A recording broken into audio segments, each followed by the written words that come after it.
Today's episode is brought to you by BetterHelp. Girls, I have been through quite a bit in my day, and this episode specifically proves just that. Thankfully, BetterHelp is there. It is online therapy. I am a big fan of online therapy because I stress out over receptionists, paperworks, drive into an office. All of it is just stressful, and thankfully, I no longer have to worry about that. I stayed out of therapy for a long time solely because of those stresses. But BetterHelp has put my anxiety at ease with online therapy. I can text, I can video chat with a licensed professional there to listen and teach me coping skills and better ways to navigate through my stresses, my situations, my traumas, and all of it. So listen, if you're thinking of giving therapy a try, BetterHelp is a great option. It's convenient, flexible, affordable, and entirely online. Just fill out a brief questionnaire to get matched with your licensed professional. And at any time, if you're not feeling your therapist, you can switch at any time. No additional charge. So if you want to live a more empowered life, therapy can get you there. I'm a firm believer that everybody should give therapy a try, whether or not you realize it. We've all been through trauma. We've all been through trials, tribulations, and things that we're not taught how to work through. We don't all have the tools to manage. So visit betterhelp.com/unfazed today and you will get 10% off your first month. Again, that's BetterHelp, HELP.com/unfazed. This week's episode is sponsored by Dadgrass. Girls, I'm sure we've all been there. I know I have. I got too high, too stoned boots Marie, if you will. And, it just really catapults me into an anxiety attack sometime. I've mentioned that quite a few times on this podcast. I am currently trying to cut back my marijuana intake. I have not smoked in over a week, but I will allow myself the pleasure of smoking a little dad grass because, they just take the stress out of smoking. They bring back that casual toke. Today's weed, can be a little too intense for some. They've found ways to breed the CBD out of weed, which kind of keeps us sane and calm. There's just a lot of different variations, but Dadgrass is legal, organic, smokable hemp that relaxes your body and mellows your mind. Their 100% organic pre-rolled joints are very low in THC and high in CBD, so you can enjoy the effects of cannabis while keeping a clear head. Chill out without getting stoned to the bone. It's like having a glass of wine, but not the whole bottle, okay? So listen, if you want a light buzz, Dadgrass is there. But if you are not the smoker, the toker, okay, Dadgrass also offers the finest tinctures and gummies on the market. All the mellow goodness, no smoke required. All Dadgrass products are federally legal for ages 18 and over, and it ships right to your door anywhere in the U.S. Whether you're looking for a new buzz or a chill way to enjoy an old favorite, Dadgrass will be there for you to elevate your mood and your spirit. Feel euphoric, if you will. So girls, right now, Dadgrass is offering my listeners 20% off your first order if you go to dadgrass.com/unfazed. Again, go to dadgrass.com/unfazed for 20% off your first order. That's dadgrass.com/unfazed. Hey mamas, what the fuck is good? My name is Camo and you're listening to another episode of Unfazed and Unbothered, the podcast where we rant, rave, and ramble about literally any and everything. This week's episode is going to be quite the intimate one. I started a series on TikTok that I've since taken down of my survivor story. If you're not familiar, if this is your first time hearing about this, I did from 2011 to 2014. I was fighting a very aggressive 1 in a million blood disease called paroxysmal nocturnal hemoglobinuria. I'm going to get into that after I update the girls on my week. So yeah, I've had a lot of questions this past week. Why did you take the videos down? I was nowhere near finished up with the series, and it was already like 7 parts. I mentioned smoking in one of them. TikTok took that down, and I just wanted to have one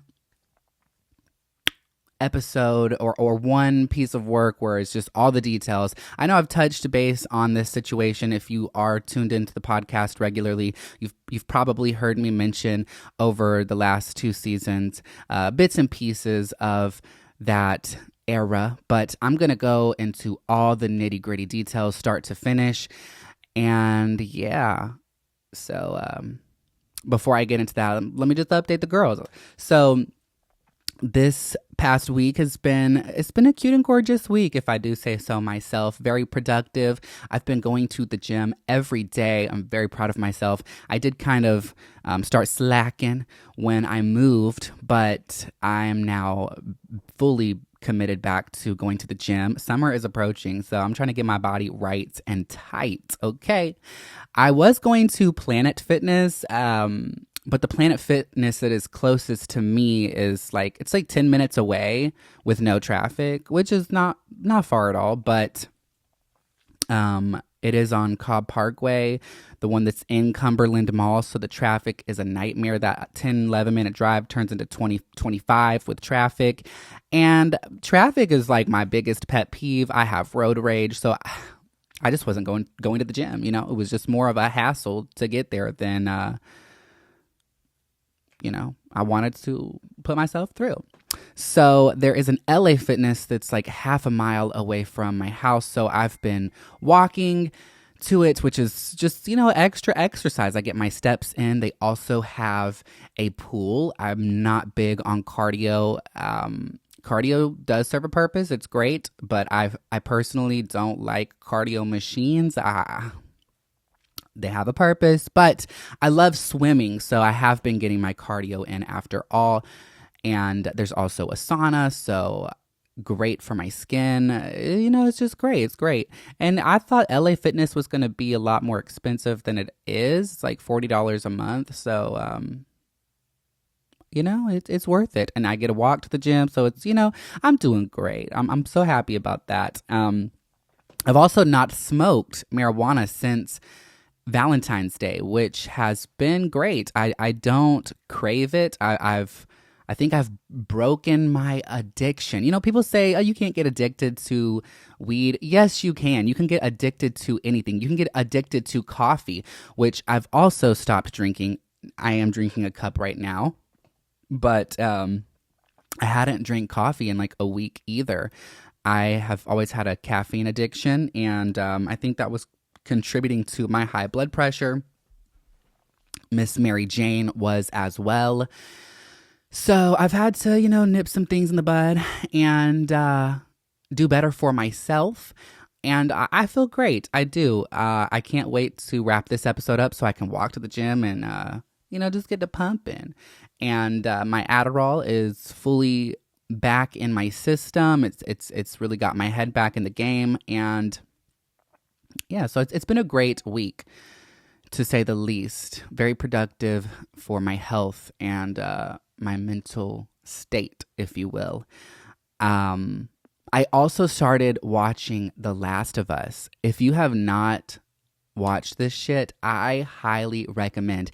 I was just scrolling on HBO 2-3 nights ago, and I just clicked it. I've heard people talk about it, but I still didn't really know anything about it.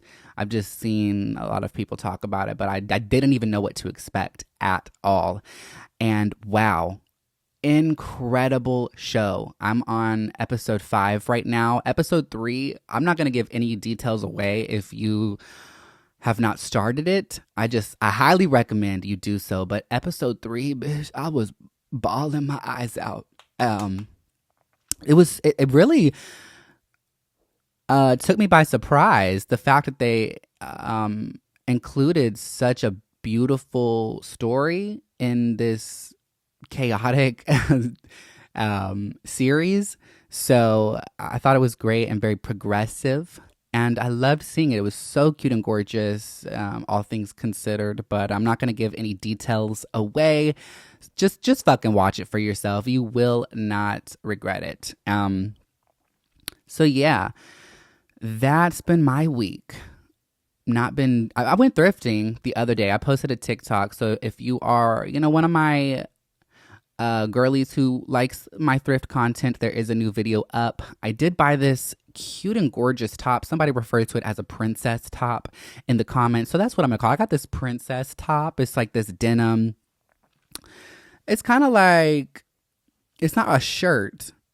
It has like, it's like open. It's kind of like a cover up, but it's got these like ruffled arms and this ruffled like neck. There are like these like shoelace holes on the sides. There is like one missing, so I'm gonna have to. This is gonna turn into like a DIY project for me, but I'm gonna try to find like maybe like a denim string or something to loop through and like tie it tighter over my titties. But I can't wait to wear that out because it is so fucking cute, y'all. So cute. I also got a steam cleaner from the Goodwill the other day, which was great because my cat Duchess, I never got her fixed and she never went into heat. So I didn't see the point. I was like, you know what? Maybe I just don't have to do this. And I always thought that maybe one day it would be nice to, have some kittens. So I kept that option open. My boys are fixed because the spraying I can't fucking deal.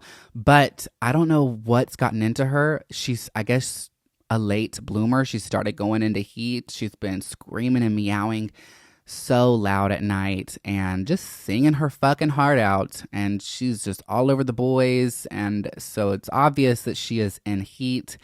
And she has since started pissing outside of the litter box, which is making me fucking mad.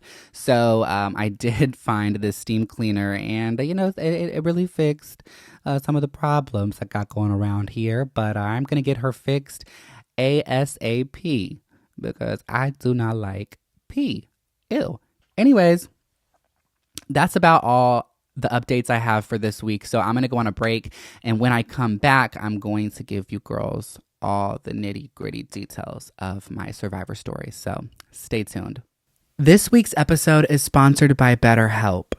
I love BetterHelp. It is online therapy in case you've been living under a rock. Therapy, I encourage everybody, whether you've put much thought into going to therapy or not, I truly believe that everybody can benefit from therapy. You never know what you could unlock, what epiphanies you could have. We've all dealt with some trauma, and it's nice to have somebody to talk to.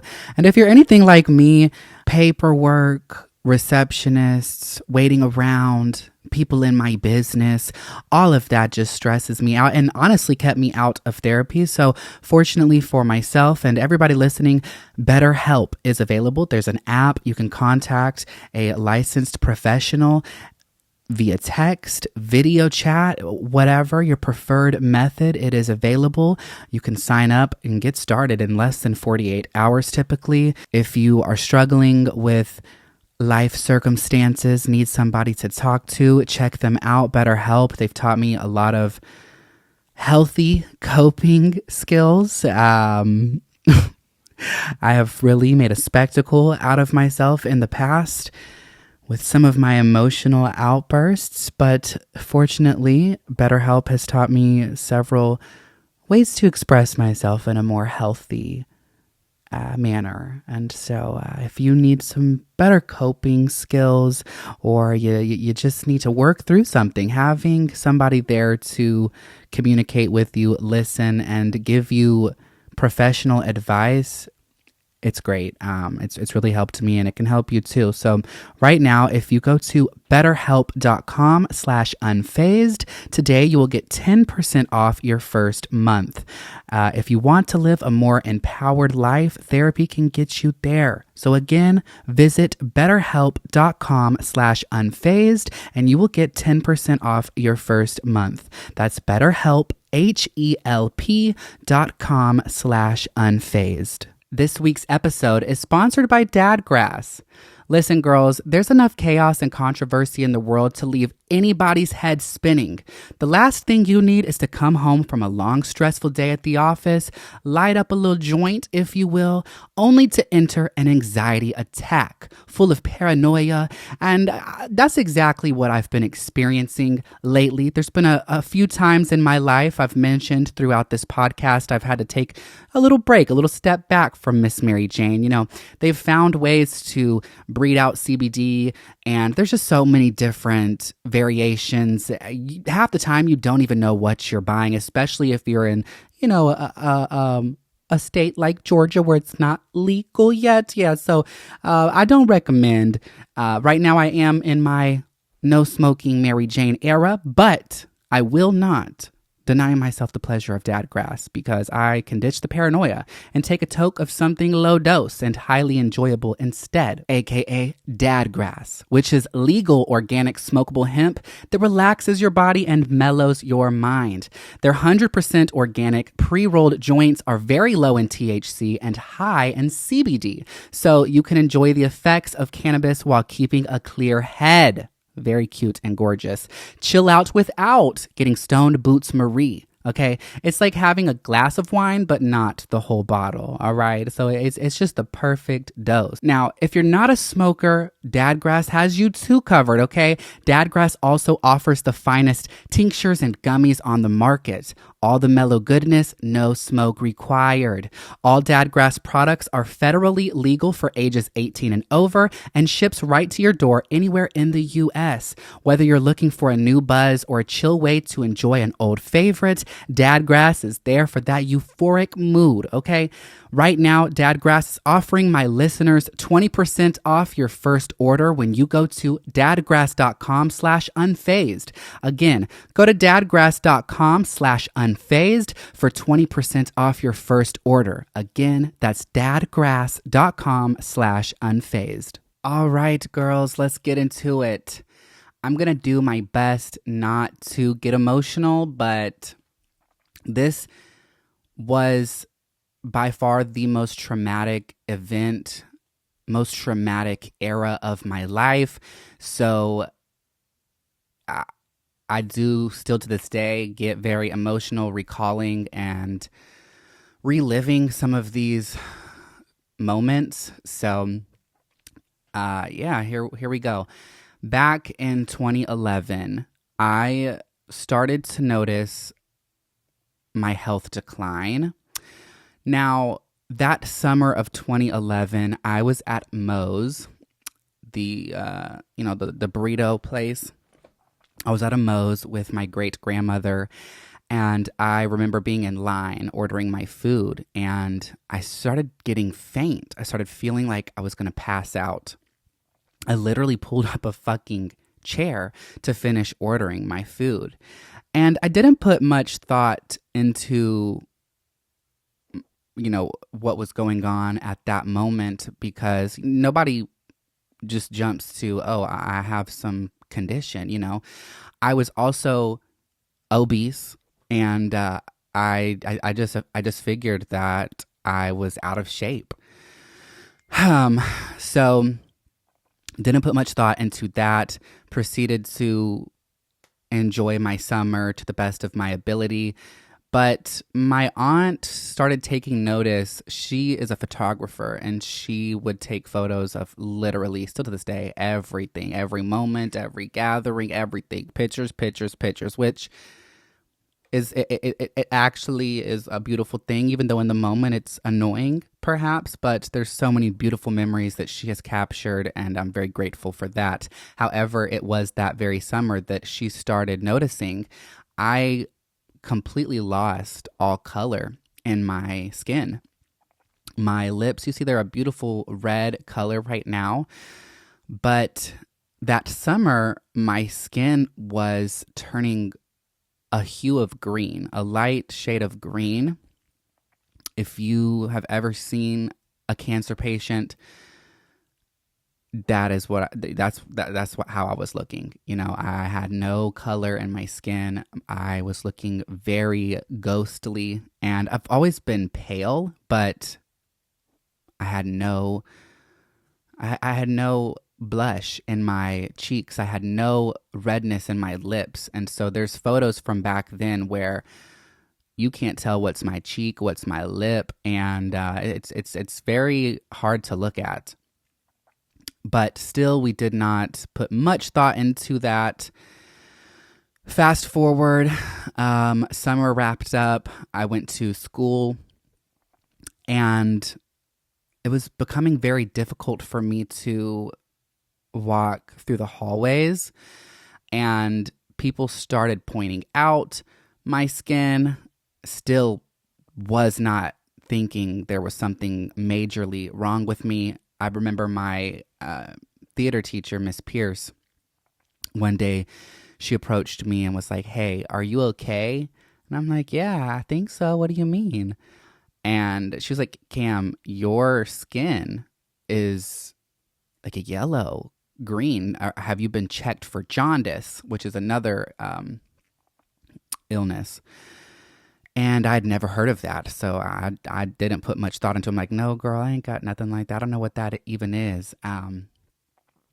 Also, this girl, Heather, one day she approached me and was like, "Oh my God, Cam, your lips are so white. Like, that's perfect. Like, you could literally pull off any lip color," and something like that. And I was like, "Okay, why are people talking about my skin? Like, what's going on?" Still didn't put much thought into it. Now, at this point, I became extremely addicted to chewing ice.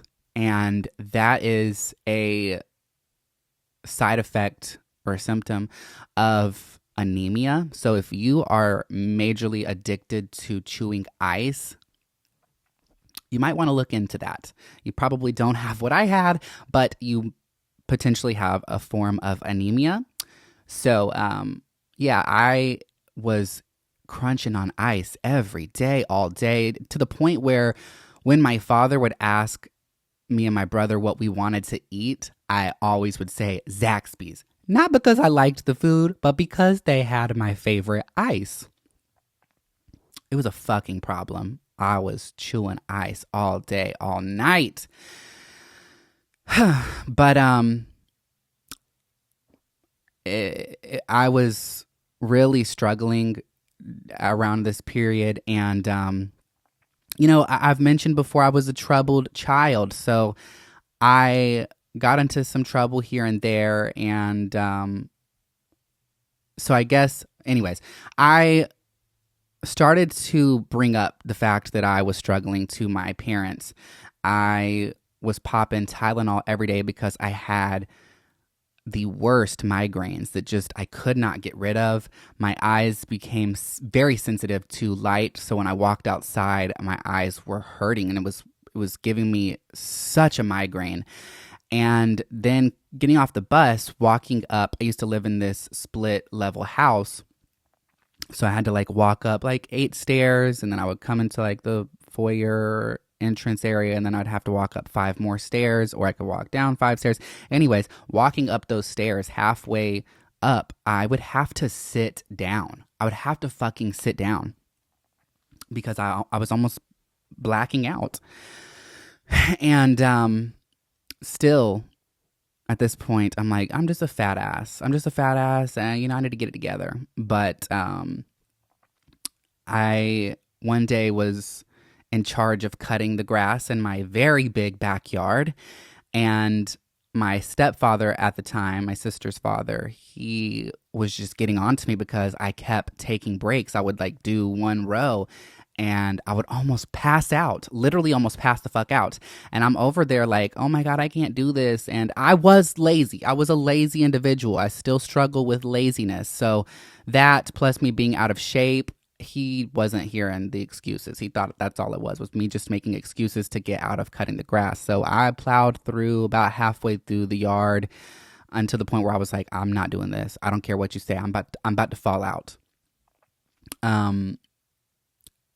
For weeks, I had been asking to go to the doctor, And I don't blame my parents at all for not taking me immediately because, like I said, I was a bit of a troubled teenager. So, my dad thought that I was just trying to get out of going to school.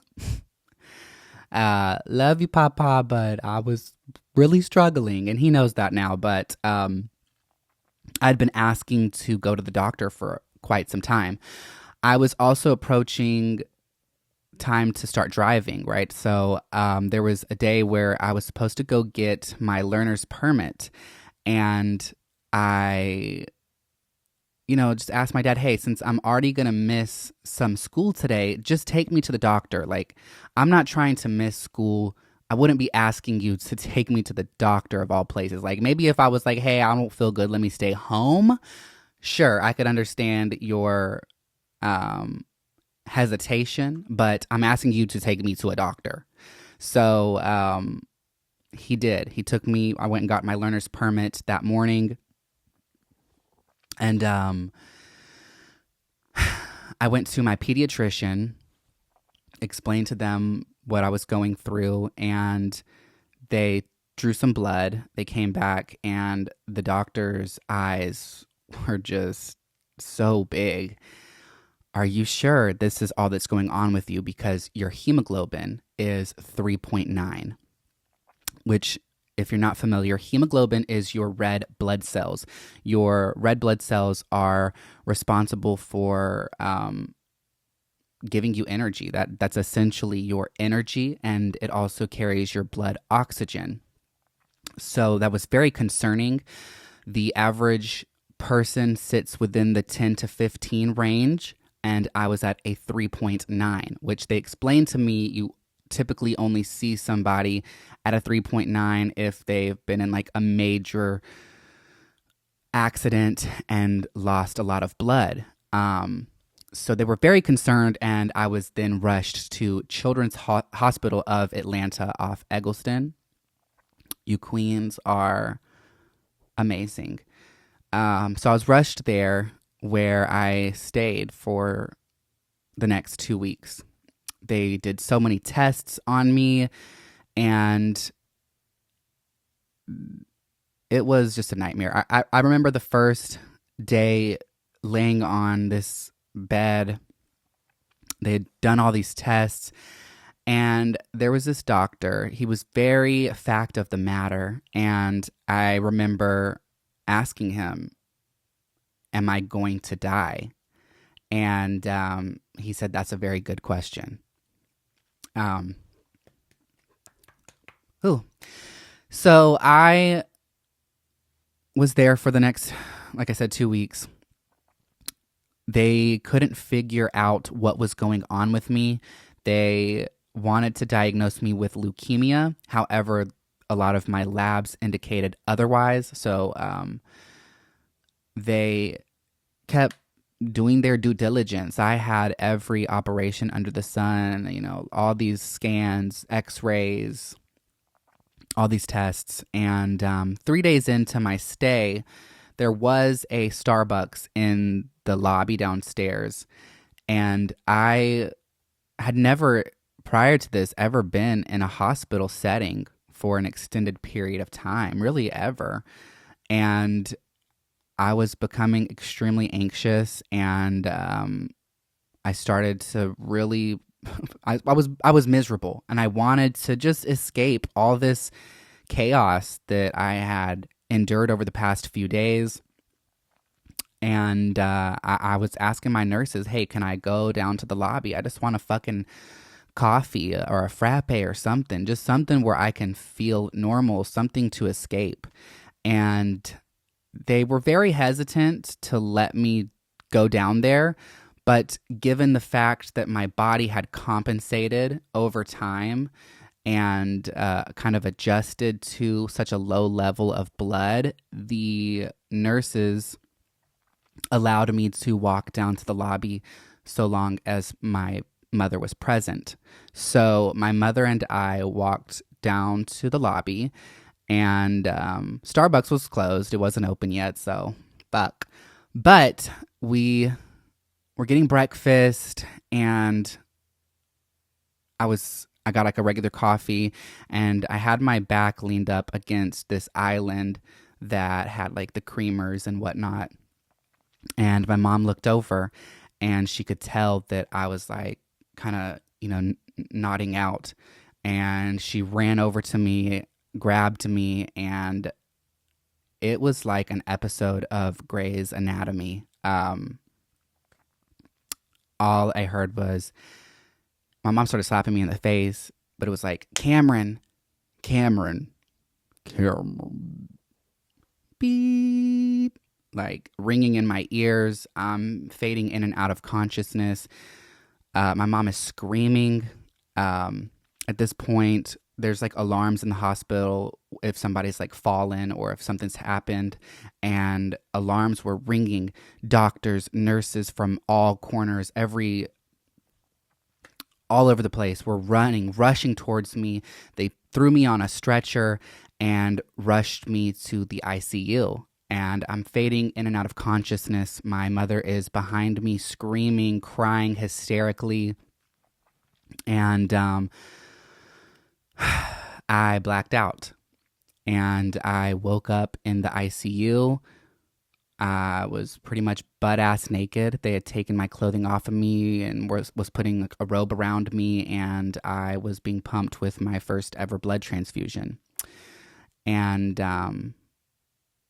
it was scary. I had never experienced something like that. I had no idea what was to come.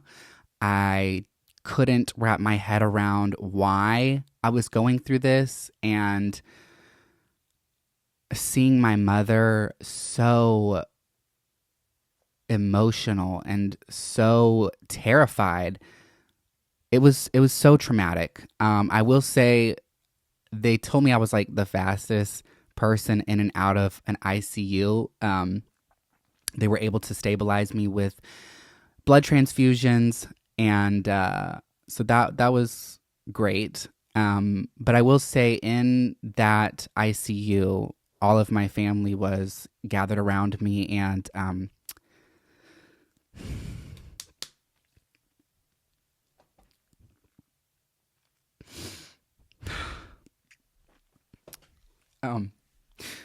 sorry.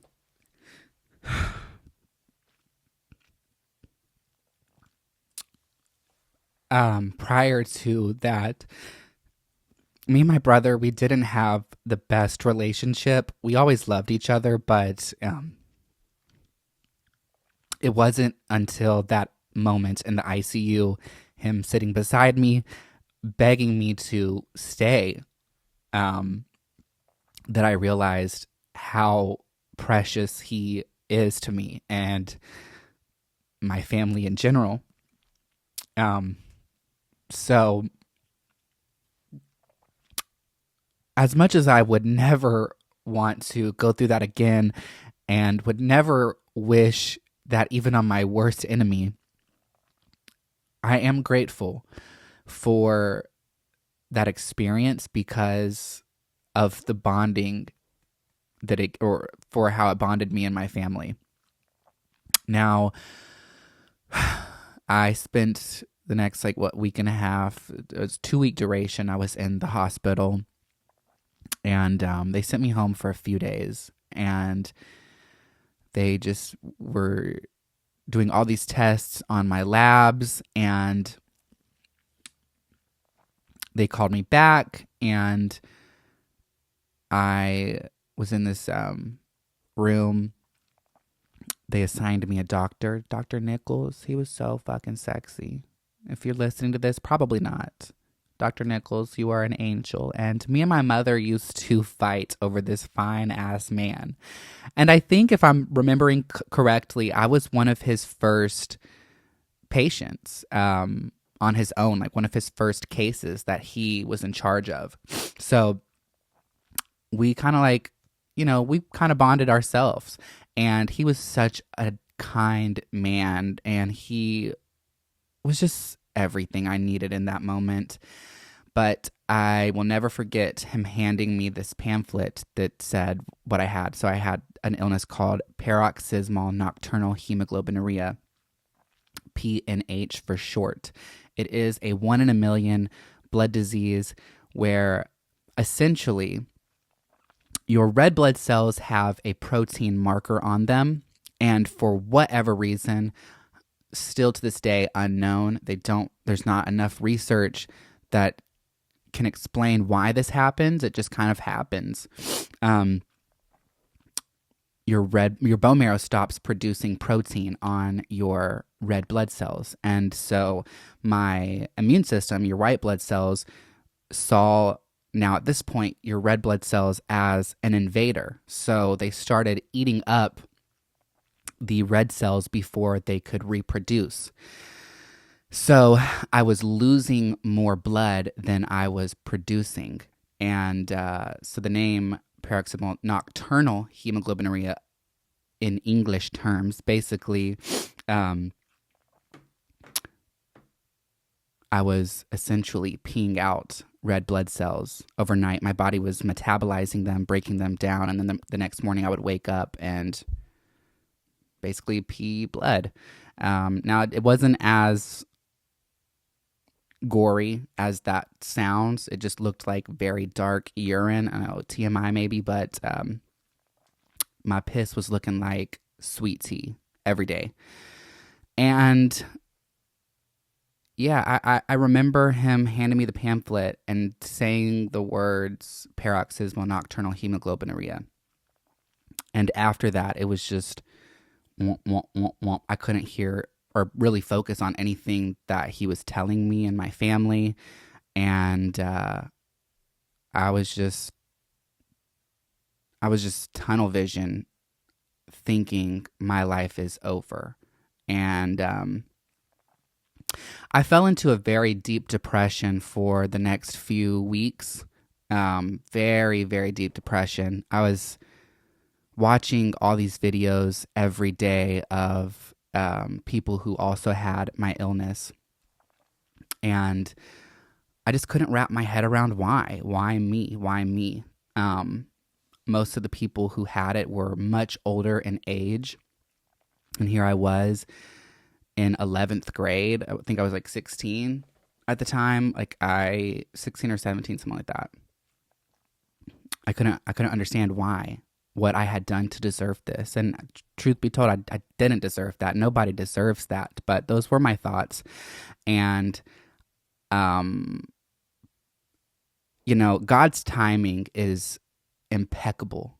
And it was this experience and a lot of the experiences that I had because of this situation that made me the spiritual individual that I am today.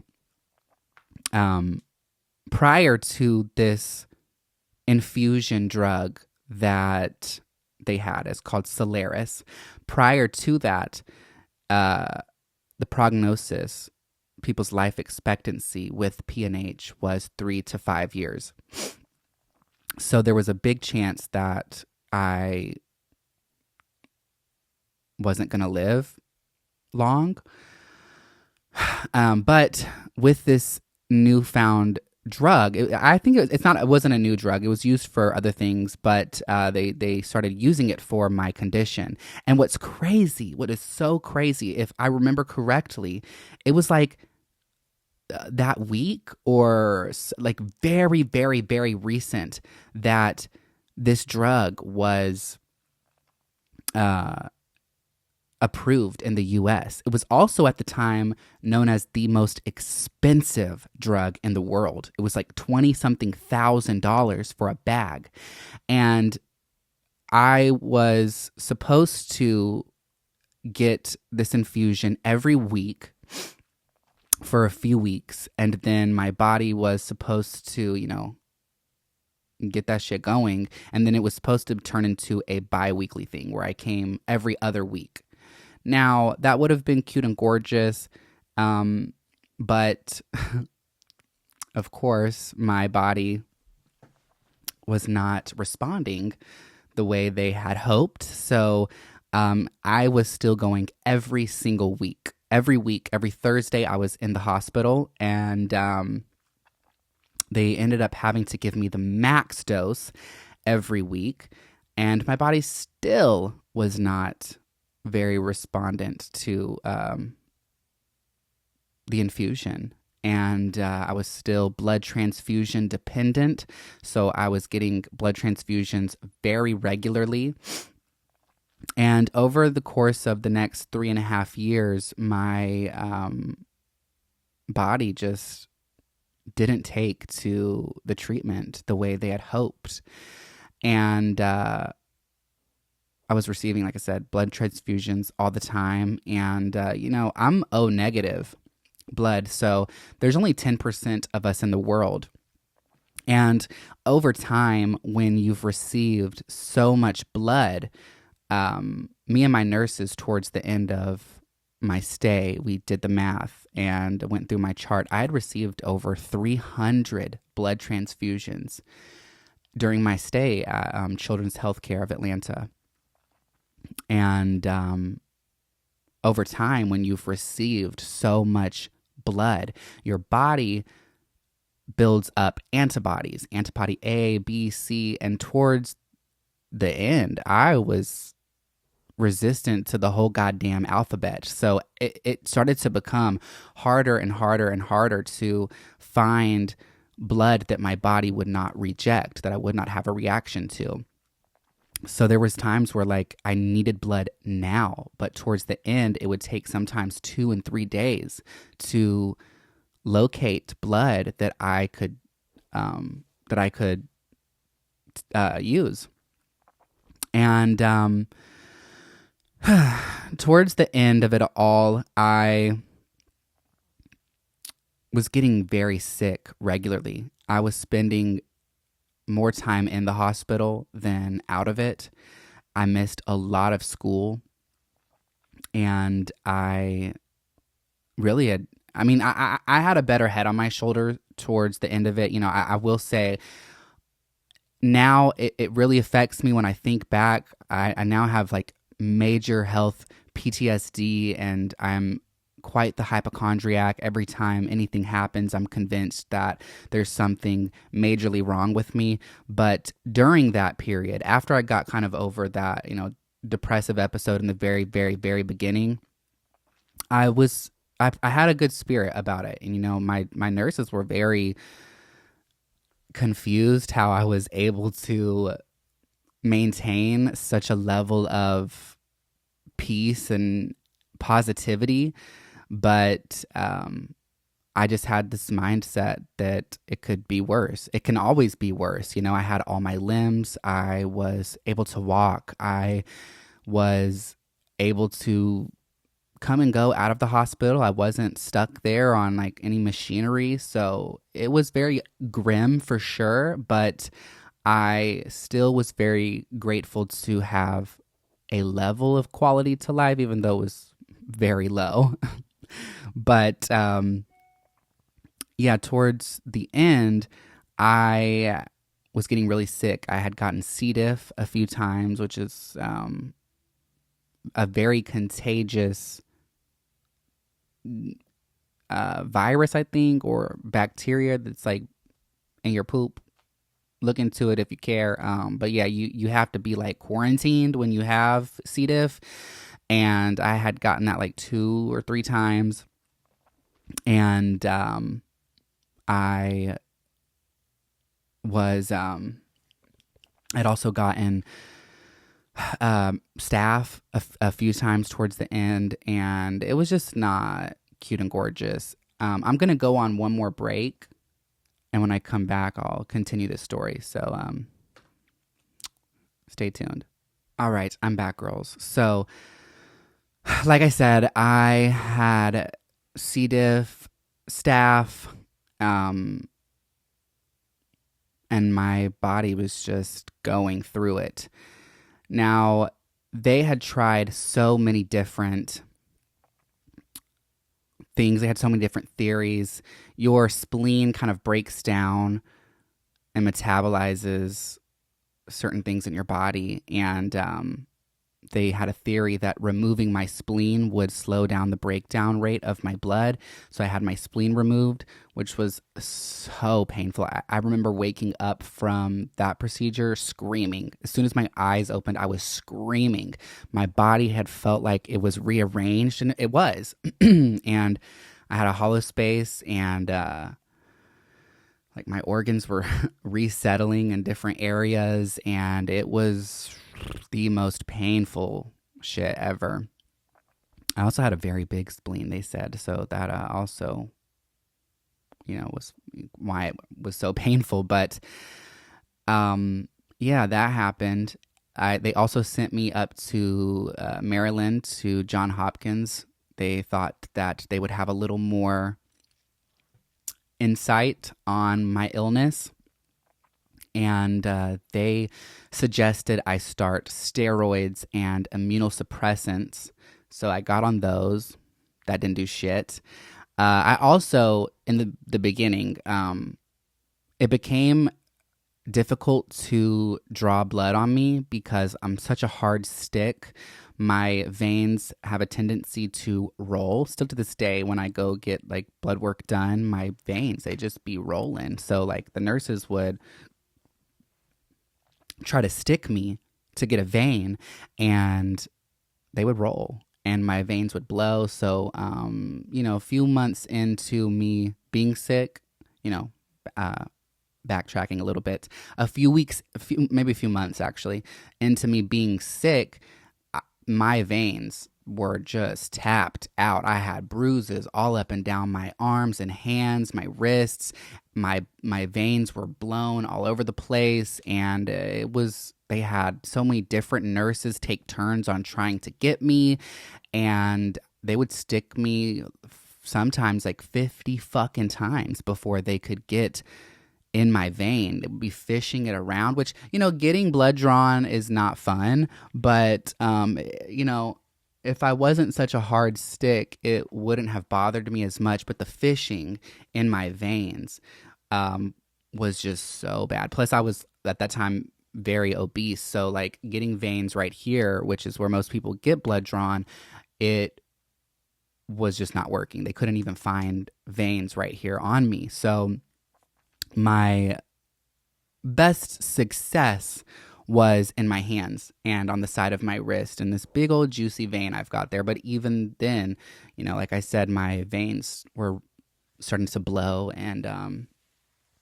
it was not cute. So they suggested I get a port, and that was basically connected to my heart. I don't know if y'all can really see well on this shitty camera, but there's this red scar on my chest that a lot of people assume is a hickey. It's not a fucking hickey, okay? That's where my port was.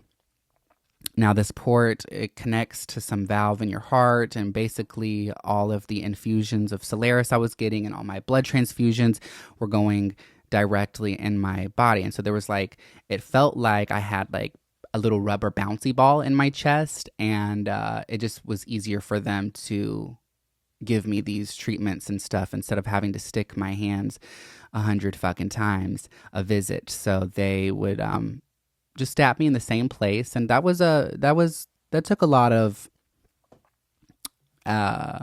stress off of me because it was easy. It was easy access, and it was great until it wasn't. One morning I woke up and I started having heart palpitations, and my chest was hurting really bad. And I mentioned it to my doctors. They, per usual, tried to give me my infusion, and they would stick me, and they could, put the saline in me at first, but they couldn't get a blood return on me. So there was obviously something wrong with my port. They did an x-ray, and the tube that connected to the valve had broke. Yeah. And it was inside of my heart. I have only seen my father personally cry twice in my life, and that was when I was first admitted and when that x-ray showed the piece in my heart. And my dad was just so emotional, why does my child keep going through it? Why? and in your heart is such a big deal. And still to this day, because of that, I have residual chest pains if I stretch a certain way, and my heart does flutter sometimes, and that does scare me. Oftentimes, I'm like, oh my God, I'm going out. I'm on my way out. But because of all the procedures I had, getting the port placed, getting my spleen removed, and all these biopsies on my, or as a biopsies, yeah, they done all these biopsies on my bone marrow several times, all these procedures where I had to be put to sleep.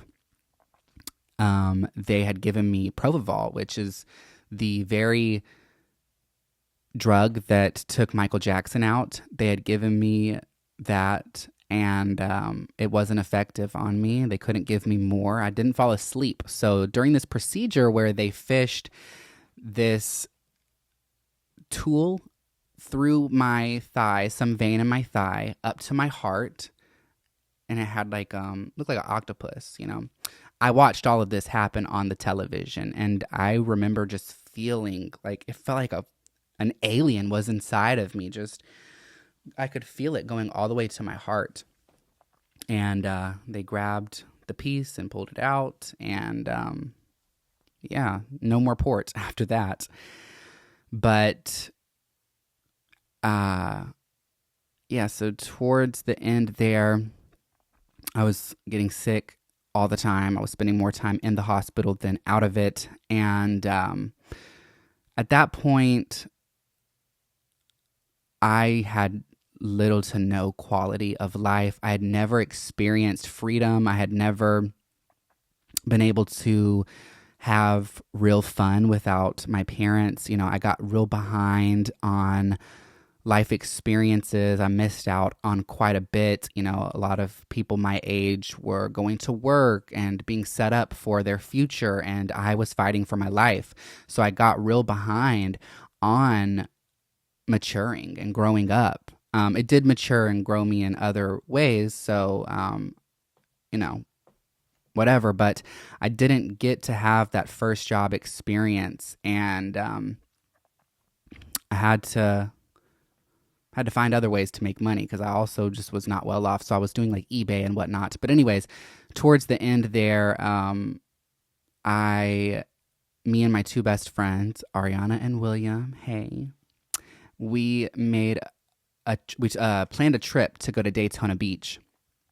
And my doctors advised me not to go through with these plans, and my parents begged me to reconsider. However, my situation was very grim, and they, I guess out of fear of this potentially being my only real experience on my own, they let me do my thing.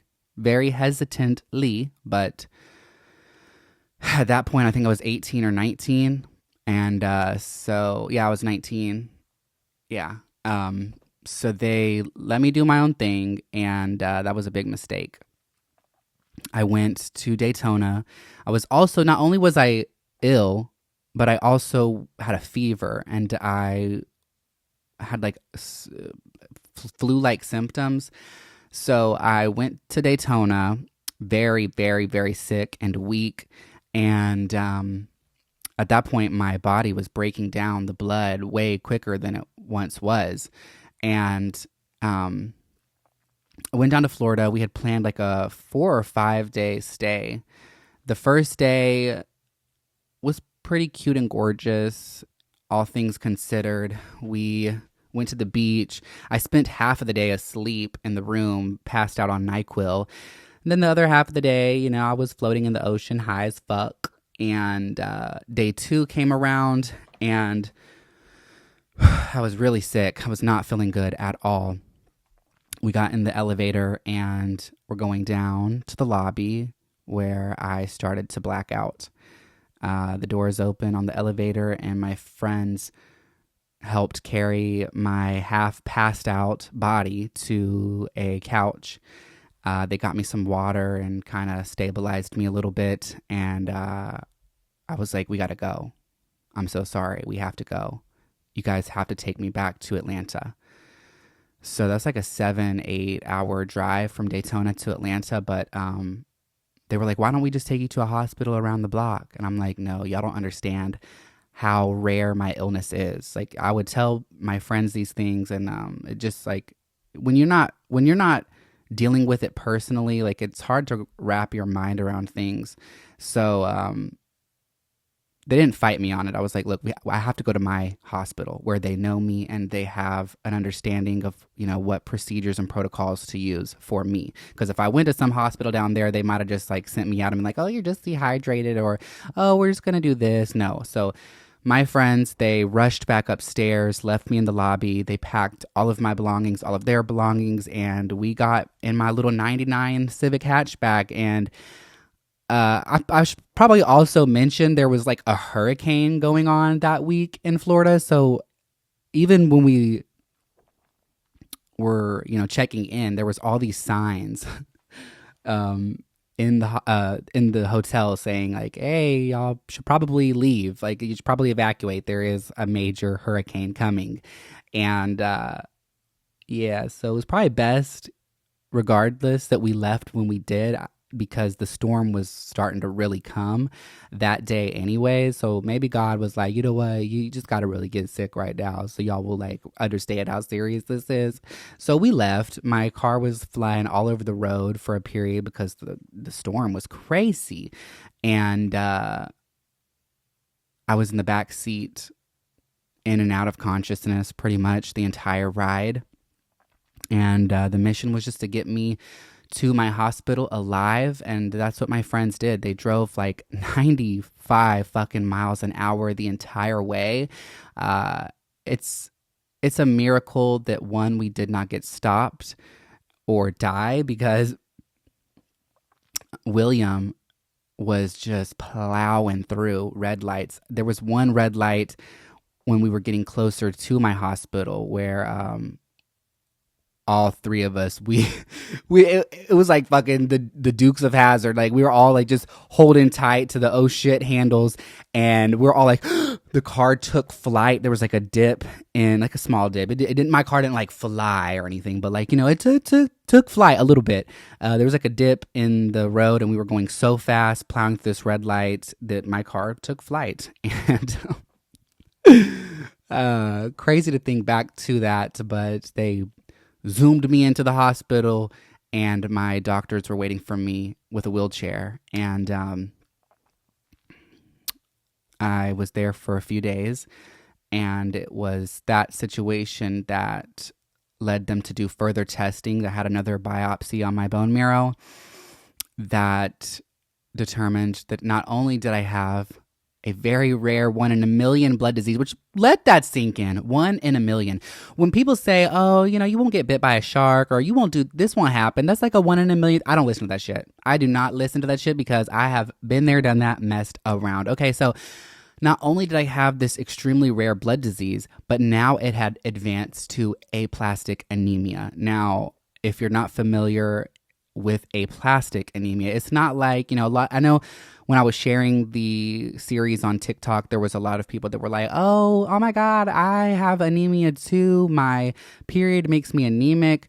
Queen, I feel for you, but there are not enough iron tablets in the world to correct this issue. So aplastic anemia is also a pretty rare, not quite as rare, but it is still a very rare condition where essentially your bone marrow stops producing everything.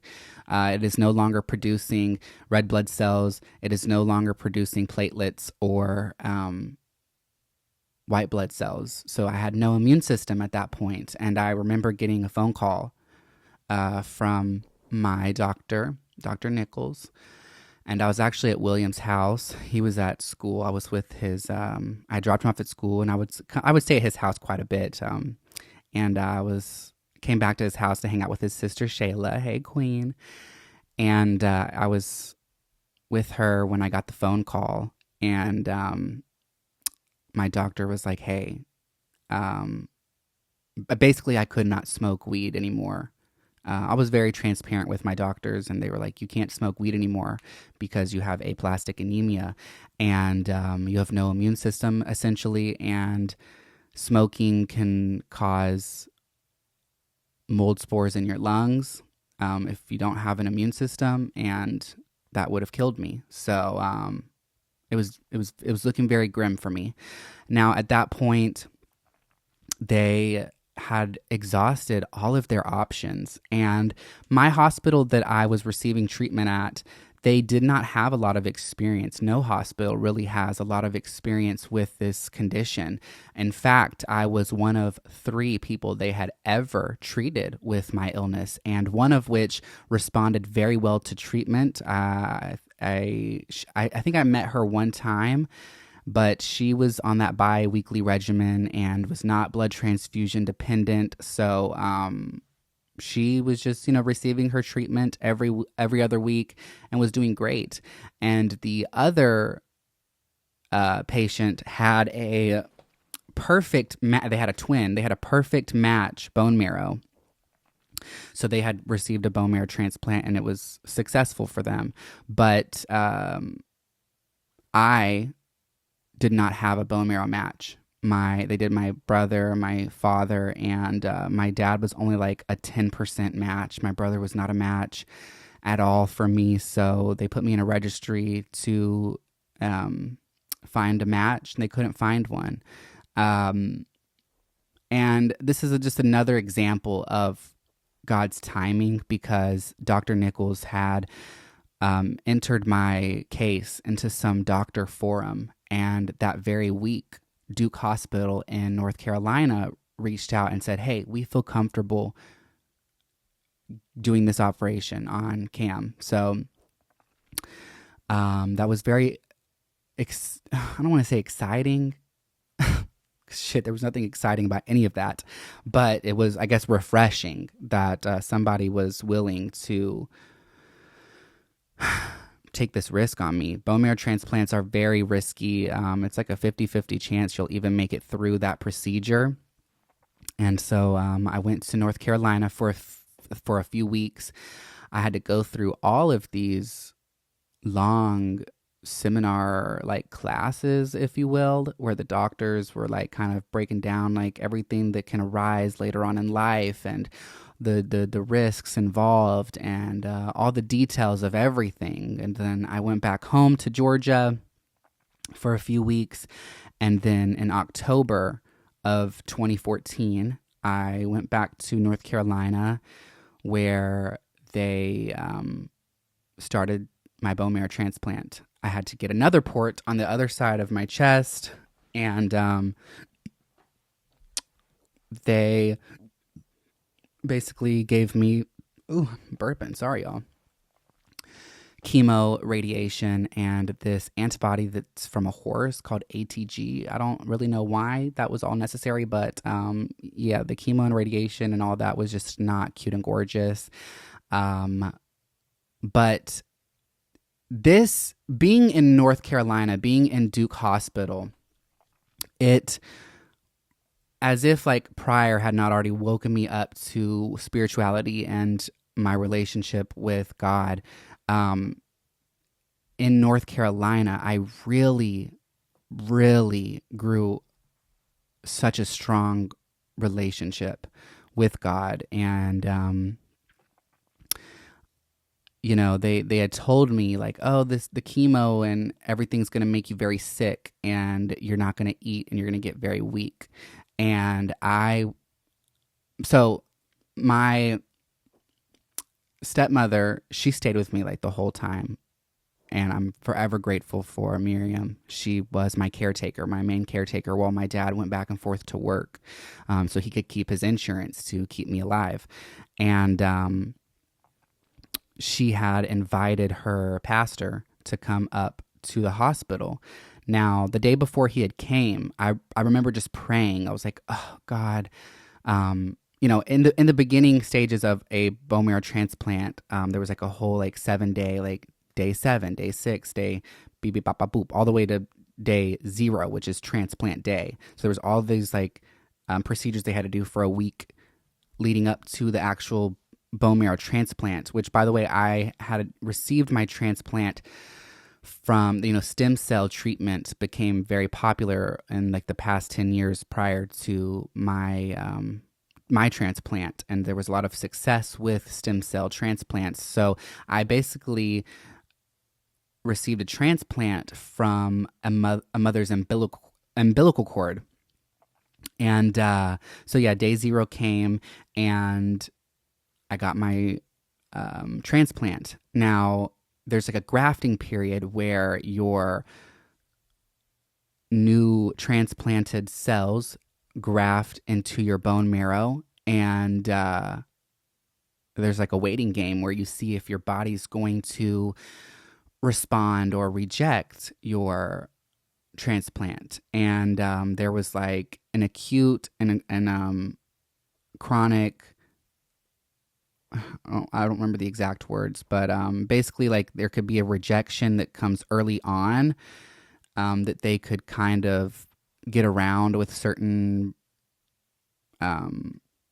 steroids and certain regimens. I don't remember all the nitty gritty details of that, but there was that possibility. And then there's like the chronic rejection, which would come like, 3-4 years down the road after your transplant. And so in those very beginning days, it was very crucial that my body take to these new cells. And if it did, then it begins like a growing period. Now, when you receive a bone marrow transplant, they with the chemo and the radiation and all the procedures, they wipe you completely dry. You have zero immune system. Your bones are hollowed out, no marrow whatsoever. And that's quite terrifying, because at that point, your body, a common cold would kill you. And a lot of people did not make it out of the transplant unit for that very reason. So being in a bone marrow transplant facility, or like in the bone marrow wing, they have their own air filtration system, and in order to even access that, you have to go through like you have to be approved to go through. They have to run tests on you. You wear, like, if you go in there, you have to mask up, wear gloves, and wear these little booties over your shoes.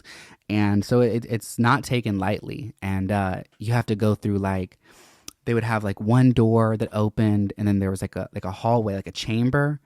And the mission was to not mix the outside air with this transplant unit. So you had to like stay in this door had to close. Like, both doors would not open at the same time. Okay, so the first door opens, your guests come in, and they stay in the chamber for a second while the door closes. And then while in that chamber, you have to wash your hands, mask up, glove up, put the booties on, and then you have to be approved for the second door to open. And once the second door is open, you're let in.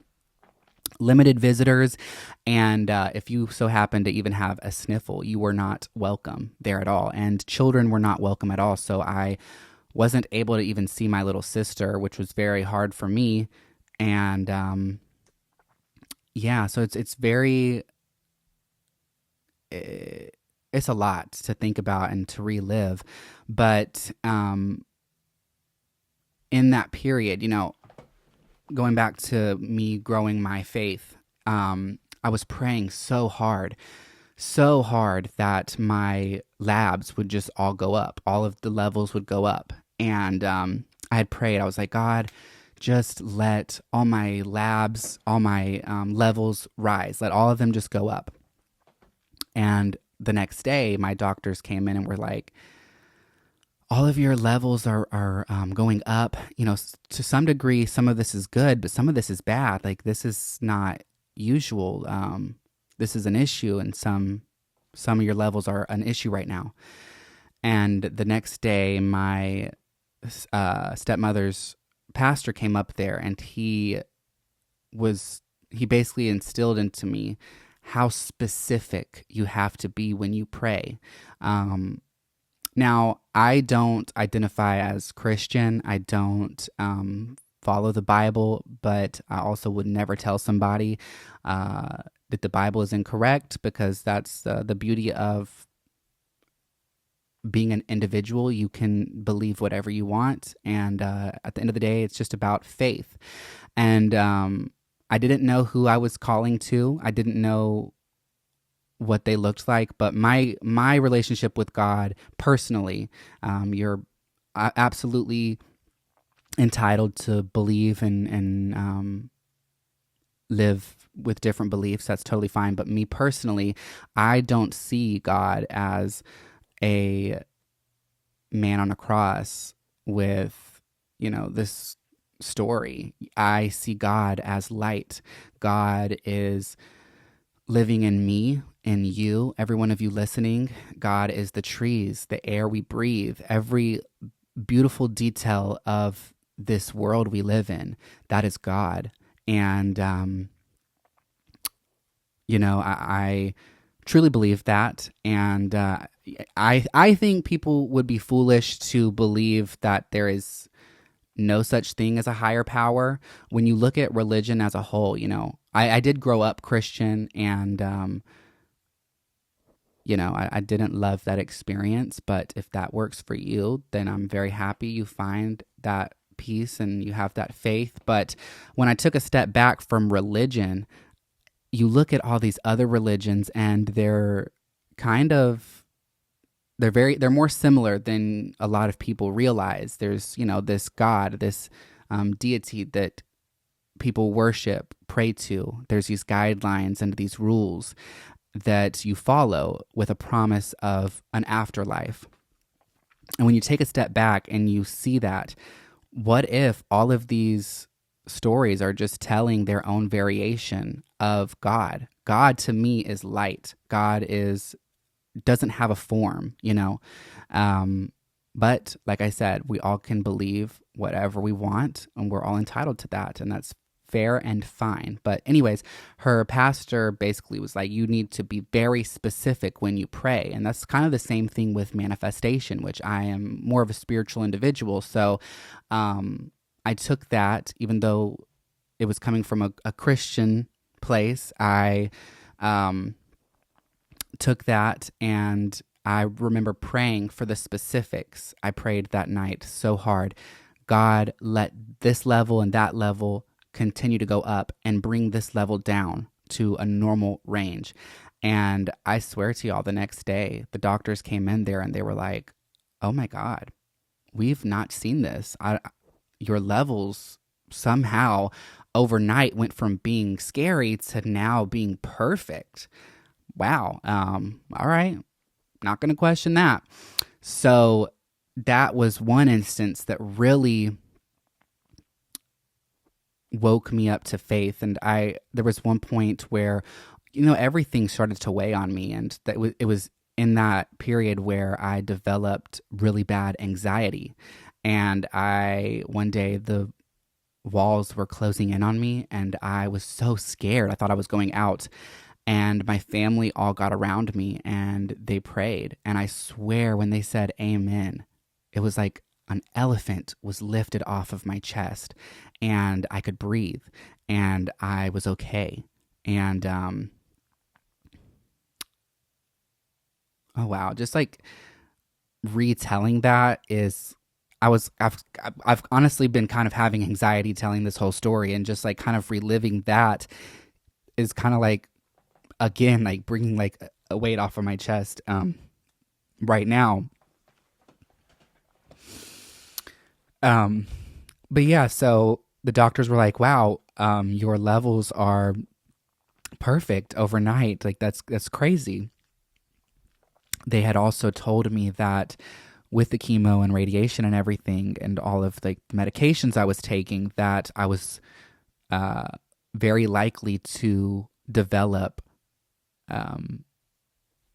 sores in my throat, and all these different terrifying situations. They said I wasn't going to eat for like 2 weeks, and I said, nope, I'm not. I rebuke that. That's not going to be for me. They told me I was going to lose every hair on my body, and I said, you know what, I'm going to keep my eyebrows. I also told them I was going to be the fastest patient in and out of that hospital. And I was very specific, and you could not shake me from my beliefs, and you could not tell me otherwise. And everything I said, ev- literally everything, I did not get the sores in my throat. I kept my eyebrows. And for my age group, I was the fastest patient in and out of that hospital. And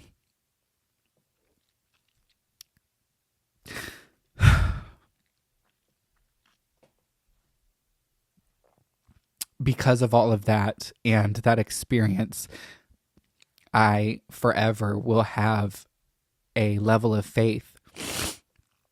And a lot of experiences happened in that hospital for me. I was basically in the hospital from October to February in quarantine. Could not leave my unit. And after that, they transition you from the hospital to the Ronald McDonald House, which, the little boxes outside of McDonald's. I am so grateful for the Ronald McDonald House and the care that they provide for all these sick children. And it's just so beautiful. All of the different organizations that would come to the Ronald McDonald House and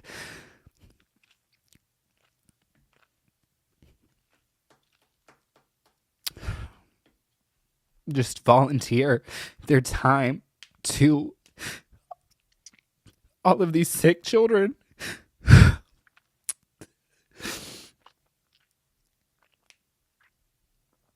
Because a lot of them don't make it. They just don't. And I'm fortunate enough that I was like one of like 4 of like the 20 people in my unit that made it. I'm very grateful for that.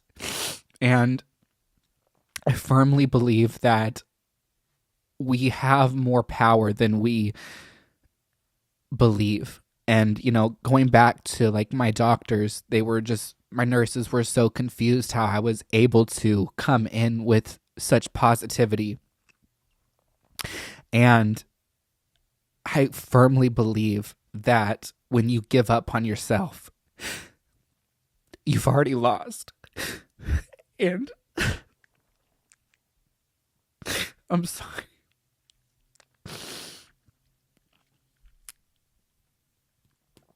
I was determined that I was going to beat the odds and I was going to make it out of this situation.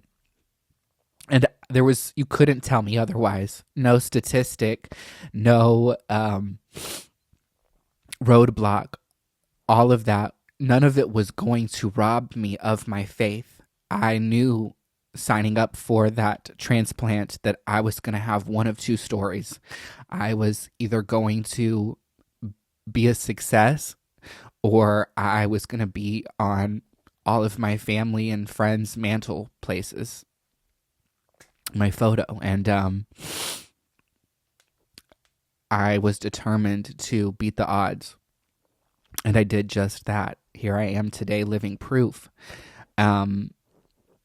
But in the Ronald McDonald House, I stayed February, March, I think April, and then May, I believe, of 2015, they sent me back home to Georgia. Now, when you are going through a bone marrow transplant, you practically start your immune system and your life over. So I had to get all of the immunizations that a baby would get. And for the next few years, I still to this day, I'm basically 7 years old right now.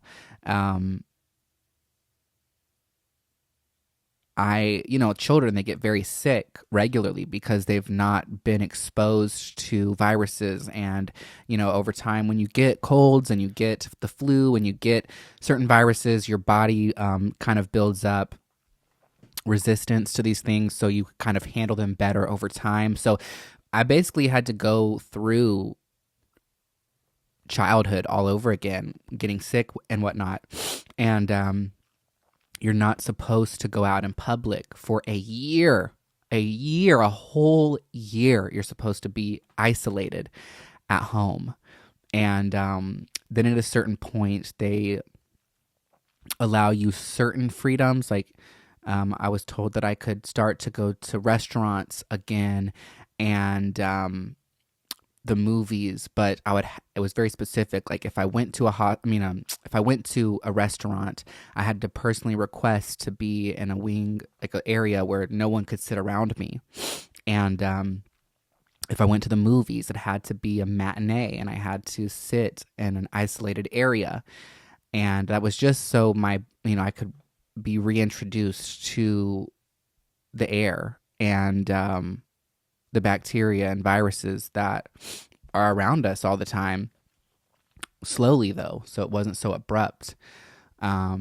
Unfortunately, my neighbor who had the same illness that I had, he did not make it through his transplant. Rest in peace, his soul. But he was kind of reckless and careless, and he was going out in public without his mask. So I was wearing the masks before COVID and quarantine, and I also have always went against the grain. So while he had a tragic fall,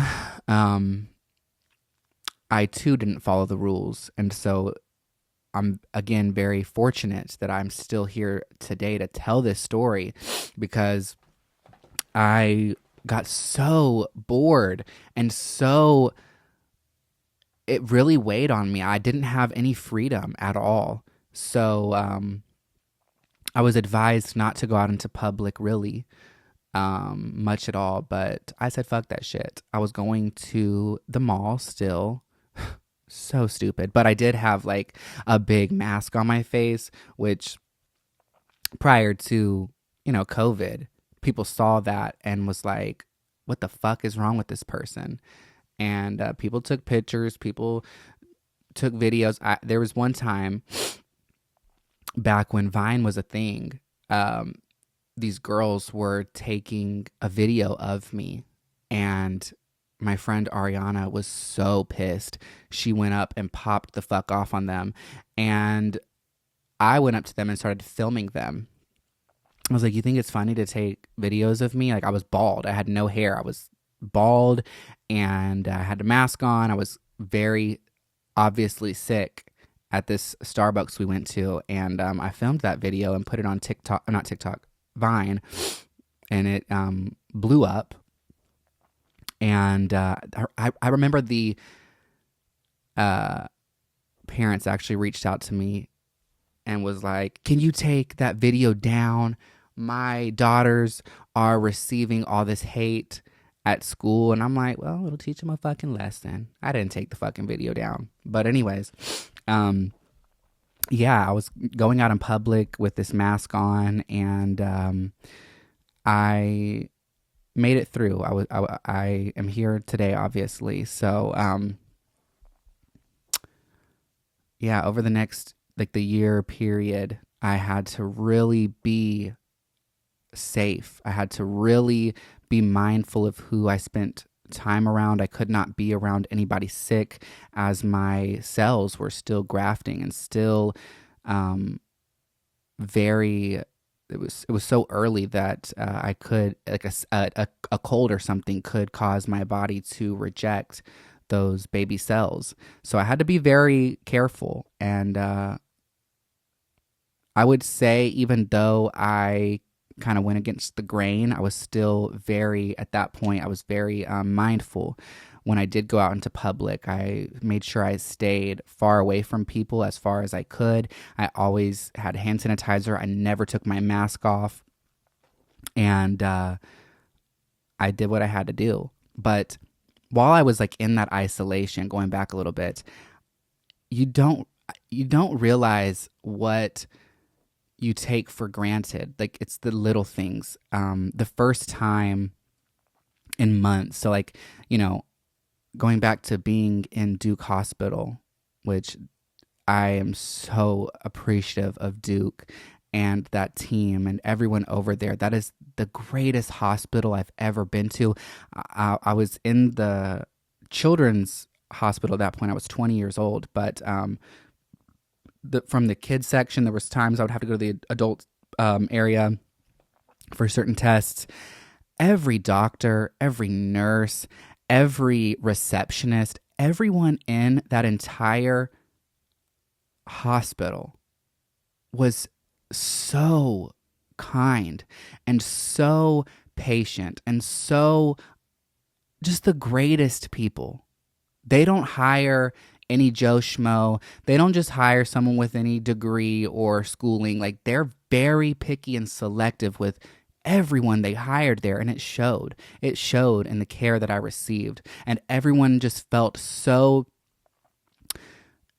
determined to keep us alive and to keep us well. And there was just so many amazing people there. And oh shit, I kind of forgot where I was going with. Oh, taking things for granted. Okay, period.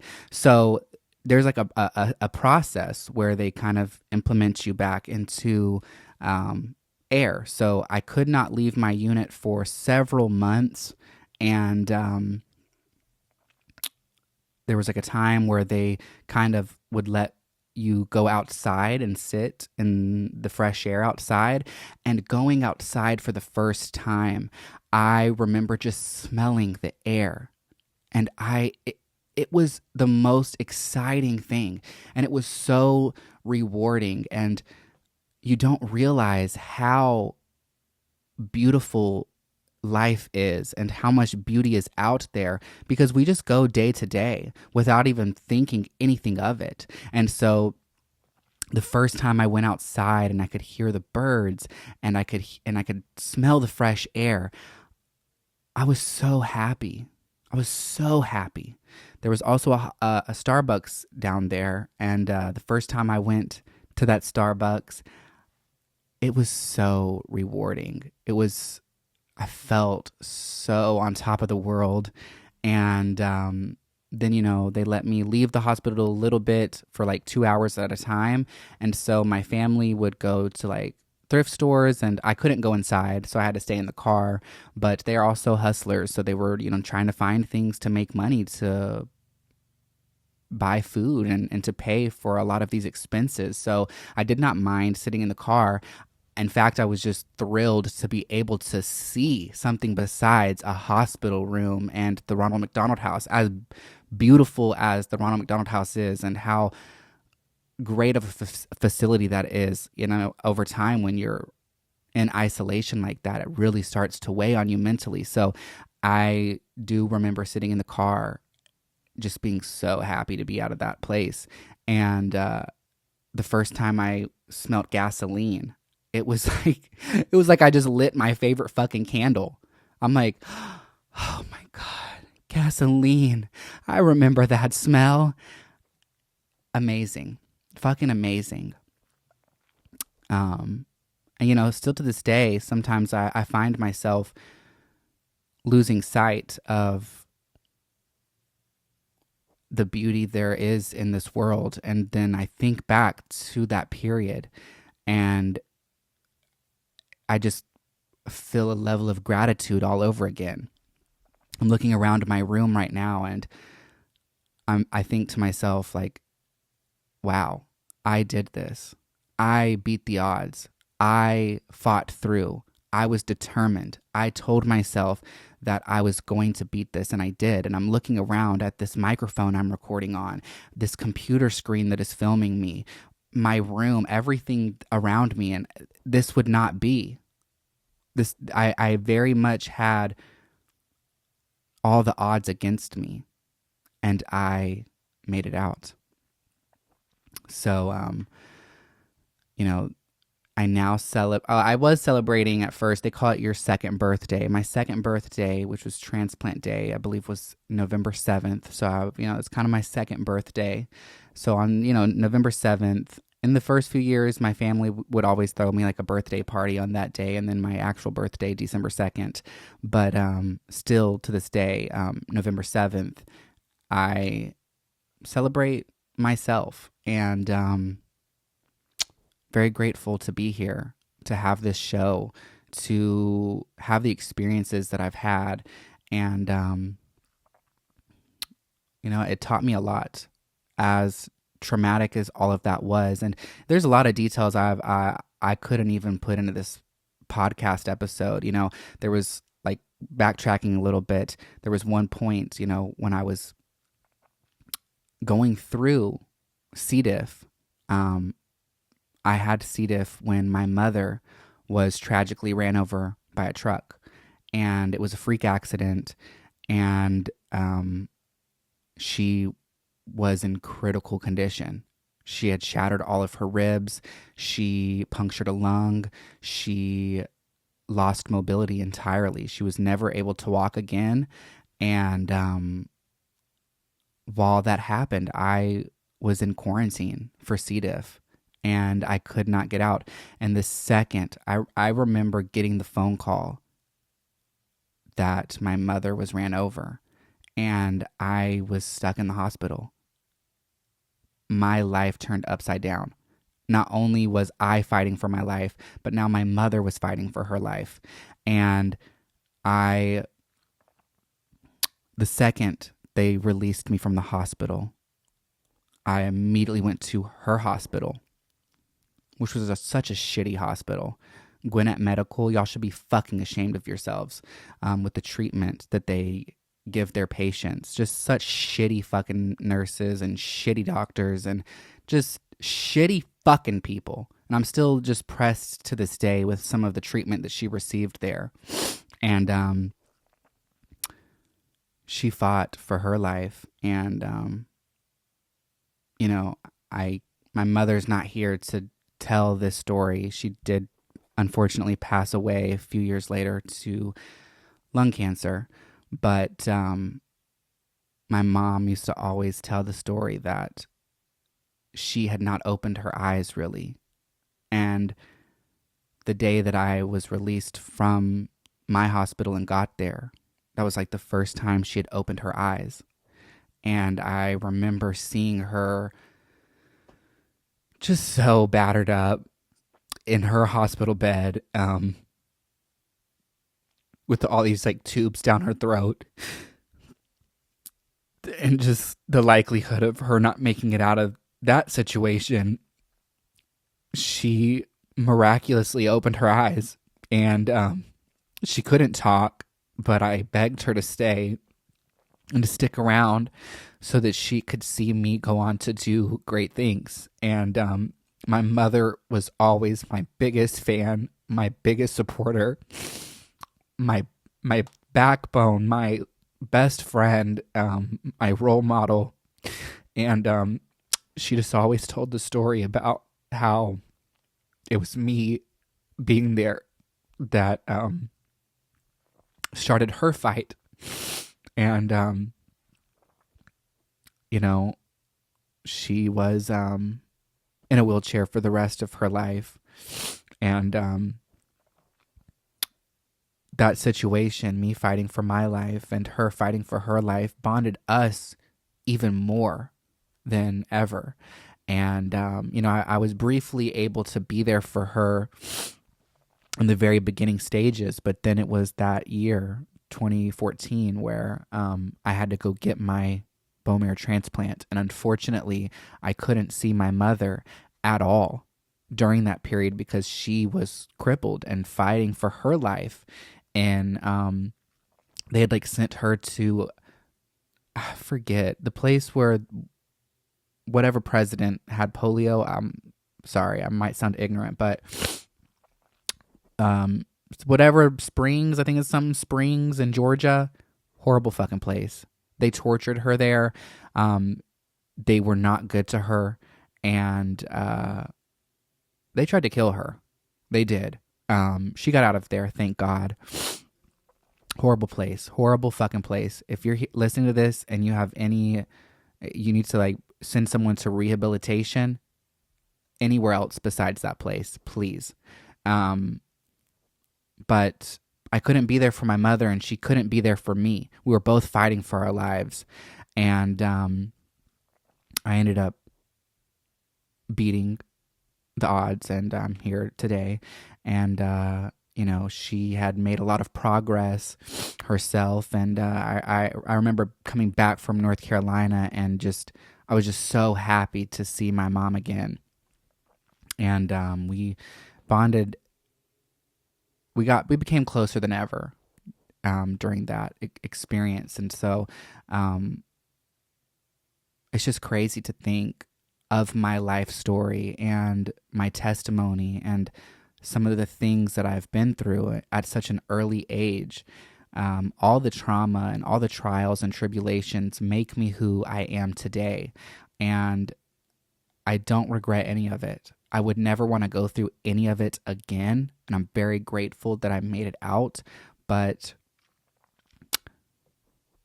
I have a beautiful testimony because of it. I have a different perspective. I have a different outlook on life. I have a different head on my shoulders. I took a lot of things for granted prior to all of that.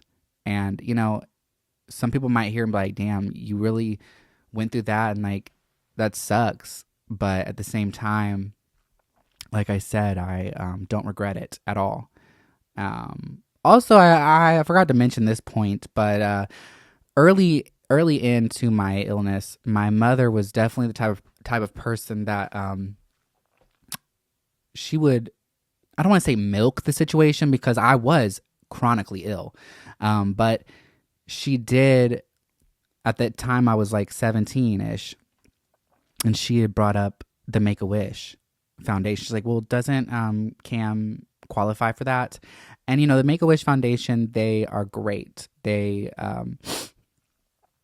really cater to the sick children who their prognosis is not good. And they move with their urgency is kind of contingent on your life expectancy and how bad you are and where you are in your fight. So my illness, it did qualify for the Make-A-Wish, but because, you know, there was things like the transfusions and the infusions and all these operations that they were able to stabilize me with, I wasn't able to receive my wish for like 2 years.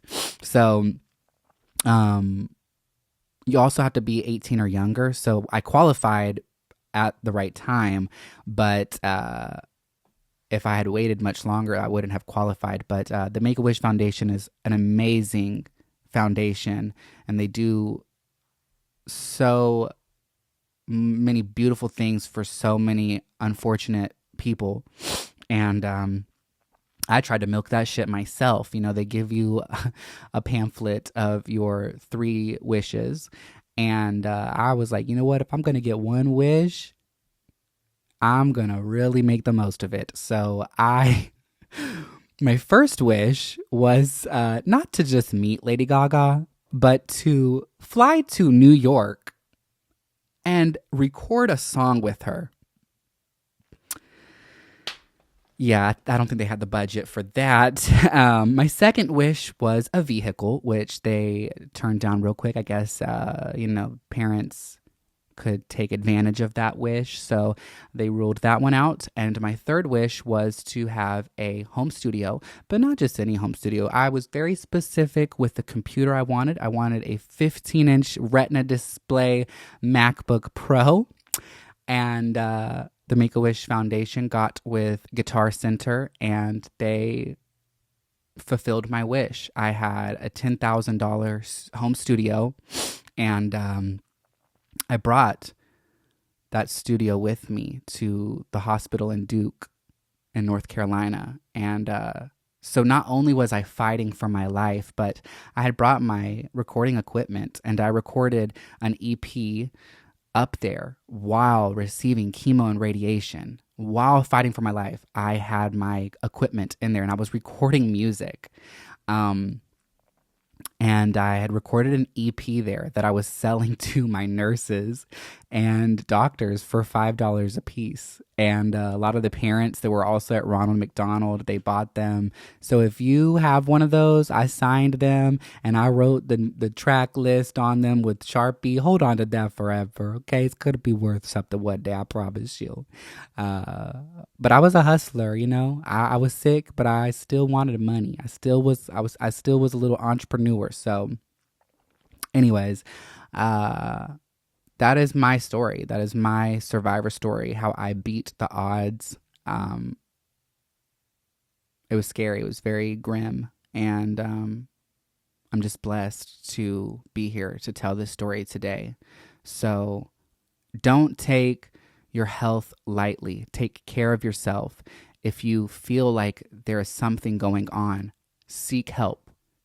Take yourself to the doctor. Find the right people to address whatever issue you are having, because my only regret, and also with my mother's situation, she, tragically passed away to lung cancer, which her story is one of my biggest regrets. And I know I can't beat myself up about it, but, 3 years prior to her diagnosis with lung cancer, she was like having like pneumonia symptoms.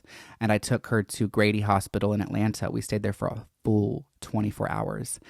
And they came back and said, we're not sure if these spots on your lungs are scar tissue from where your ribs punctured your lungs in your accident a few years back, or if it's cancer. And the word cancer just scared the fuck out of my mother. And I fought her for a long time to go back to these follow-up appointments, but she just didn't want to. And fast forward 3 years down the road, she was having a lot of difficulties breathing, and she was then diagnosed with stage 4 adenocarcinoma, lung cancer. And I really regret not just yanking her by her fucking hair and taking her to these appointments, because they let us know that this is like the slowest growing cancer. And when they found out about, 3 years prior, the situation where I had taken her to the doctor, they were like, this makes sense as to why it took 3 years to get here. And those little small spots that could have been corrected and could have saved my mother's life, she avoided those. And it wasn't to the very end that she regretted basically giving up on her life. And so I say all that, as, sad and tragic as that is, with my testimony included and hers as well. Seek help. Go check yourself out. Get a physical. Get blood work done. You never know. A lot of illnesses, a lot of diseases, you don't show symptoms until it's too late, oftentimes. So take care of yourself. And that's about all I can say. But I appreciate everybody for tuning into this very intimate episode, and I love y'all. I'm very appreciative. I can't express that enough for everybody. You girls listening, y'all, everyone who tunes into my TikToks and my Instagram and everything, it is the messages and the comments and everything from you guys that make me feel like I have a purpose, and that tragic situation and that my story, all of it, was worth it in the end, because here I am today. And I'm just very grateful for everybody listening. So Stay tuned for next week. I'll try to have a more light-hearted episode, but I just wanted to get this all off of my chest once and for all. I can forever now reference this podcast when somebody wants details. But yeah, take care of yourself.